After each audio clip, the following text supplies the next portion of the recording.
Beautiful animals. We'll for sure keep our eyes open for some of those while we're out here. Alright, so we're just going to wait for our clearance, and as soon as we get it, we are going to give those wardens a call. Just give them the heads up we're heading on in so that they like to. So let's go ahead. And we'll give them a shot. The slope means they can run through the forest without getting those horns caught up in the tree branches. Oh, and on the right-hand side, can you see right in the middle over there, they hide. So they are pretty much protected against everything except for humans, and unfortunately, even on reserves, they're not completely safe from poachers. Oh, wow, look up there on the right. There is a huge nest for the stork, the saddle-bill stork. They stand about 5 feet tall, have a wingspan of 8 to 9 feet. And they get their name from that saddle. Be tempted to stand up. We're going to head further up, further up. Now that may sound like a lot of food for them to eat, but they do have a lot of ground to make up. When a calf is born, it only weighs around 80-85 pounds.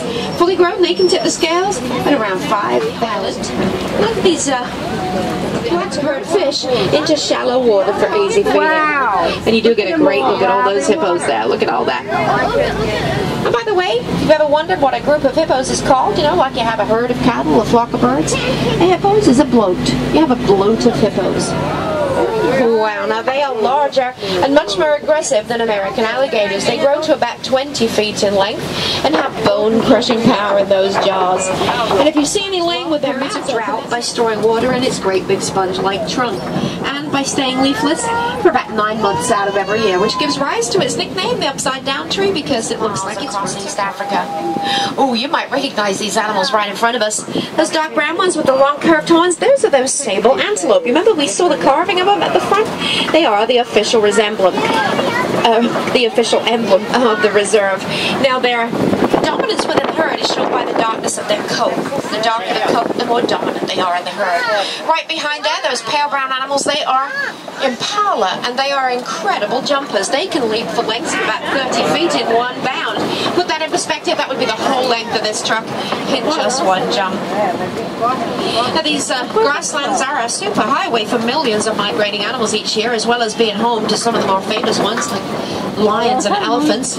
It is the wild Africa we're all working really hard to conserve. Now on the right hand side you can see an animal laying down there just the other side of that log with horns. That is a waterbuck.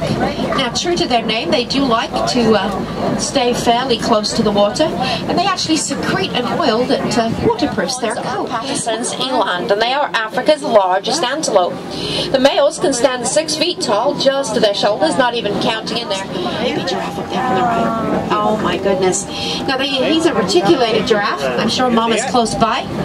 Get that name from the Latin word reticulata. That means net, refers to their net-shaped pattern. Now no two have the same pattern, by the way. They are all unique to them, just like our fingerprints are unique to each of us. The little ones, when they're born, already stand 5 to 6 feet tall. The adult males, they can grow to be 18 to 20 feet tall. They have long, powerful tongues. There's Mama right over there on the left in the trees. They have long, powerful tongues that they'll use to pull down the tree branches and strip off the leaves to eat. Oh my goodness, look at these horns. They're known as Watusi cattle. That's for the Watusi tribe that first domesticated them.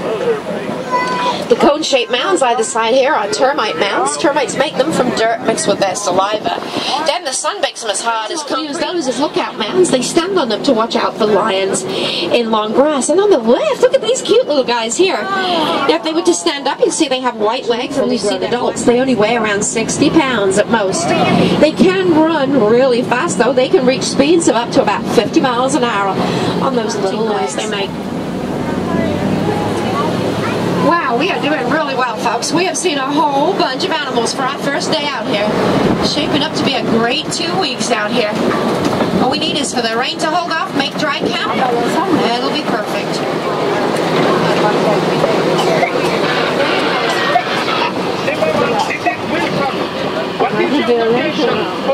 Hey, Wilson, we're heading past Monkey Point. Keep your eyes open for me. We picked up a baby elephant that was wandering. Very shy, very reclusive monkeys. We're lucky to see those. Oh, and look on the right. They usually go off on their own, leaving the herds to consist of the females and the babies. And we are going to head deep down. Roads got washed away. I didn't usually go that way, so I'm not really sure what we're going to find on this road. But I think I remember it really does head right down into elephant country still, so hopefully it'll be a good way for us to find our herd. So we might want to hold on to the little ones. It really doesn't sound that good, and I think I see duct tape down there. Oh, hey, we seem to be doing all right. Whoa, hold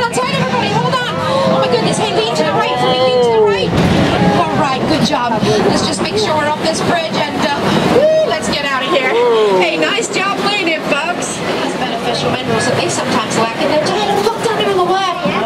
Oh, wow. So as you see, despite that old bridge, we've made it safely here to Elephant Country. That looks like a female there. Now, they live till they're 70 years old or so, and the little ones stay with us. And unfortunately, we do have to. The more we know about these wild animals, the better able we are to protect them. In fact, scientists in Harambe Reserve are studying their vocal communications. They hope to better understand their interaction and what they need to survive. We've got a flock of flamingos here, aren't they pretty? They are really pretty. Now, these are greater flamingo. They are the palest of the flamingo species. Flamingos get their color from their diet. They eat tiny brine shrimp, which are high in carotene. When the flamingos eat them, that turns them pink. I got them. Well, no, at least it's been brought back to more sustainable numbers. Now, despite their size, though, they are very vulnerable to poachers because they have such poor eyesight. They have a really narrow field of vision. I got them. Pretty cool. Oh, and check out these eggs up here on the right. Now, that's an egg, huh? Wow, aren't they beautiful? Now, they can run at 60 to 70 miles an hour. They can only do that in short bursts, though, because they do overheat. Unlike most large cats, cheetahs do that. So anyway, when you hear the male lion roaring, it's not usually because he's hunting. It's a territorial noise that he'll make in the mornings and the evenings to let everybody know that that's his territory. Geysers.